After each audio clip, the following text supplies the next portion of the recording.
Breaking tonight, the death of more than 3,000 Americans in the single worst act of terror our nation has ever known has now become a political squabble in the 2016 presidential race.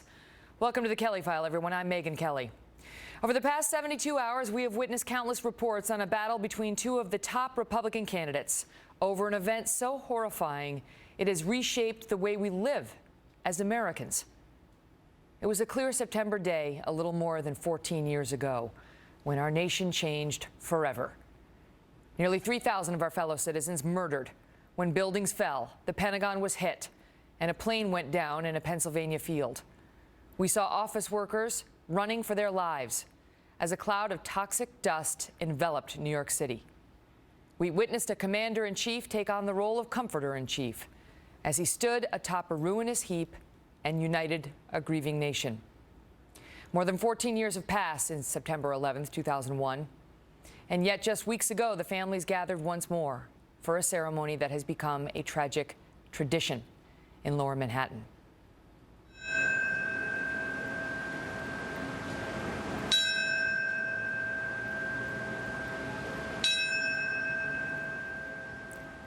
Still, the tears fall for the children, the brothers, the sisters, for the parents who would never see their child graduate from high school or get married. And that is one of the reasons why, for the last 72 hours, one of the top stories in this country has been the fallout from what happened when the leading GOP candidate for president, a New Yorker, said this. When you talk about George Bush, I mean, say what you want, the World Trade Center came down during his time. If you look at Sandy Hook, you can't blame George Bush for that. He was president, okay? Don't blame him or don't blame him, but he was president. The World Trade Center came down during his reign. That comment would set off a bitter debate between Mr. Trump, today a declared Republican for president, and his GOP presidential rival, Jeb Bush, President George W. Bush's younger brother, with Mr. Trump claiming he would have done a better job of protecting America. I am extremely tough on illegal immigration. I'm extremely tough on people coming into this country. I believe that if I were running things, I doubt those families would have, I doubt that those people would have been in the country. In moments, we'll take a closer look at the politics of it all with former DNC Communications Director Brad Woodhouse, who agrees with Mr. Trump, and New York Congressman Peter King, who has an issue with him. Plus, Senator Marco Rubio is here to respond. But we begin tonight with Trace Gallagher and a Kelly File fact check on Donald Trump's argument that he could have headed off the hijackers here. Trace?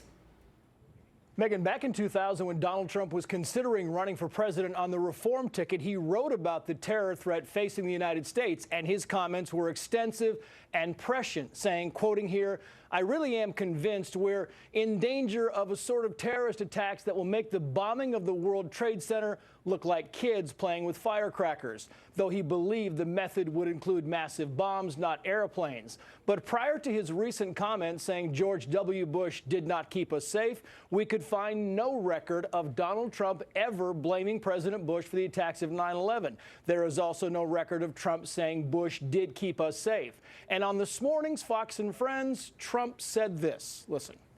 My immigration policies were in effect.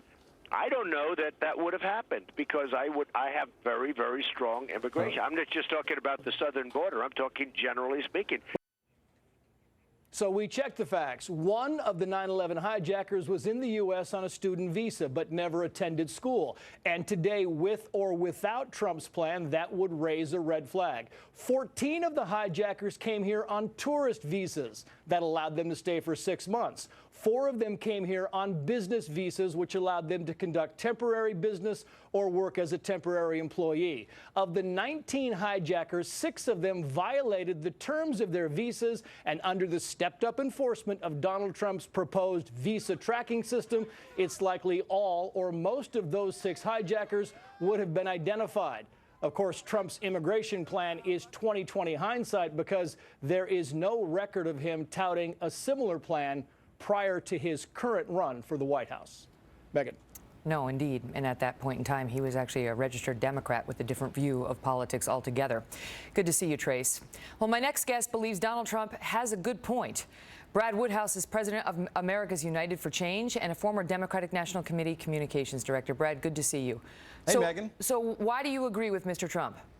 Well, look, the last thing I want to do is come on your program and say that I agree with Donald Trump. What I really disagree with is Jeb Bush's blanket statement that his brother kept us safe. I mean, you could just assert that 9/11 happened on his watch and stop there, and you'd have a pretty strong argument. But if you dig deeper, 36 times between the time President Bush was sworn in and August 6th of 2001, he was warned about Osama bin Laden. He was warned about al-Qaeda. The very last warning said that Osama bin Laden wanted to attack the United States, New York was a possible target, and he wanted to hijack airplanes. And that's exactly what happened. So, but his defenders say that those were general warnings. They were not specific, and that there was no imminent threat ever communicated to the president in the president's daily brief, which was replete with other warnings and other information to which the president was responsive, or had at least to pay attention. Well, there was a CIA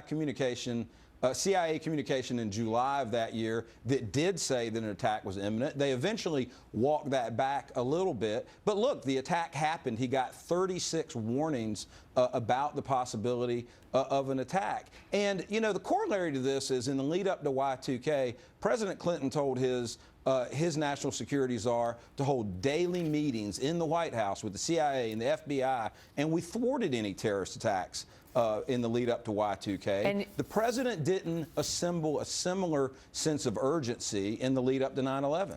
And you put none of that blame on President Bill Clinton for ignoring the threat posed by Osama bin Laden prior to George W. Bush assuming his role in the Oval Office. Well, look, I think the President Clinton himself has acknowledged that he had opportunities that, looking back now, that he wished that maybe he had taken. But when you're talking about this current discussion in the Republican Party between Trump and Jeb Bush over George W. Bush's role, it really just you can't assert that he just blatantly or kept us safe if you look at what happened on 9/11. And I think others would argue that if you include what happened after 9/11, if you include going to a war in Iraq that was prosecuted on false pretenses, and what happened to the soldiers there who died and who were wounded. Obviously, the Iraq War was very controversial, and that's been proven. It sure was. But what Jeb Bush has been saying is that President Bush united us after 9/11.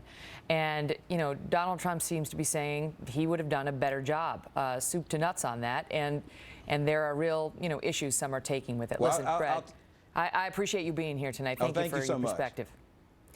Joining us now with a different perspective is New York Congressman Peter King, a member of the House Homeland Security Committee and chairman of the Subcommittee on Counterterrorism and Intelligence.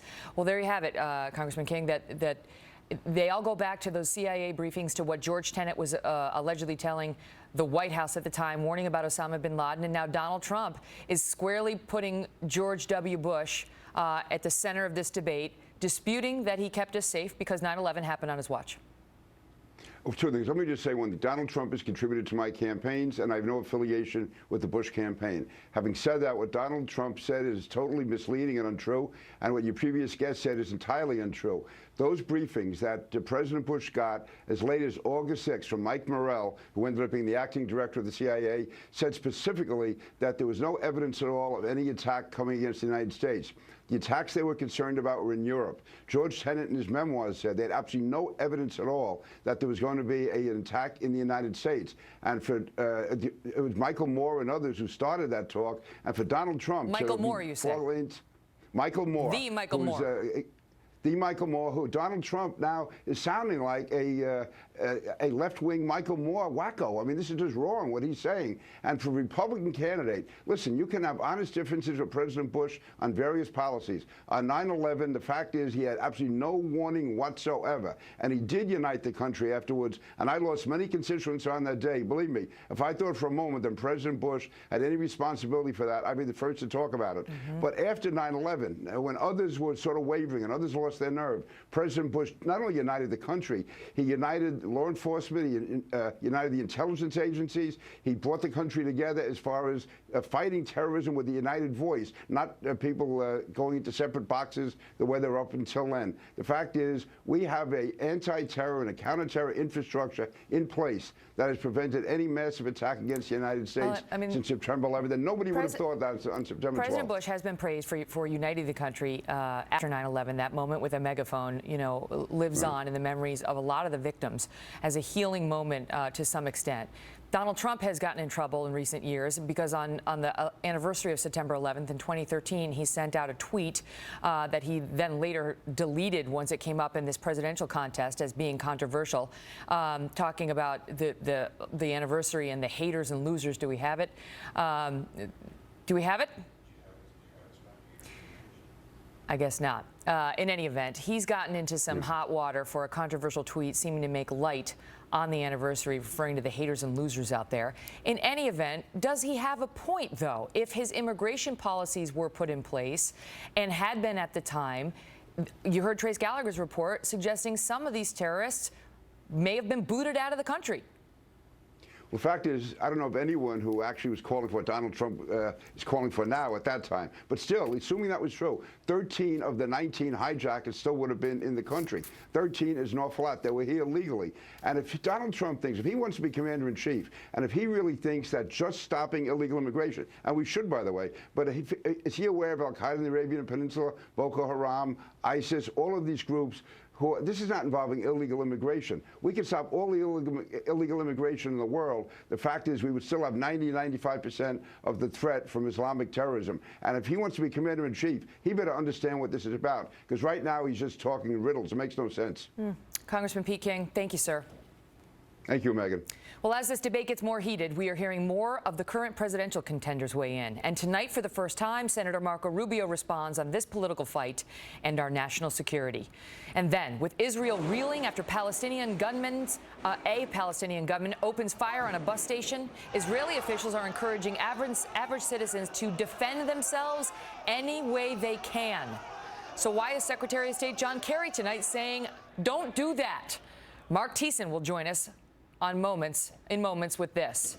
Plus, when Hillary Clinton was recently asked about gun control, she said we ought to look at what they did in Australia, where weapons were confiscated from average citizens by the tens of thousands. Tonight, a survivor of one of the worst shooting sprees in U.S. history has a powerful message for Mrs. Clinton. When I finally realized what was occurring, I thought, I got him. And I reached for my purse. He was maybe 12 feet away. But then I realized that a couple of months earlier I had made the stupidest decision of my life. I took my gun out of my purse.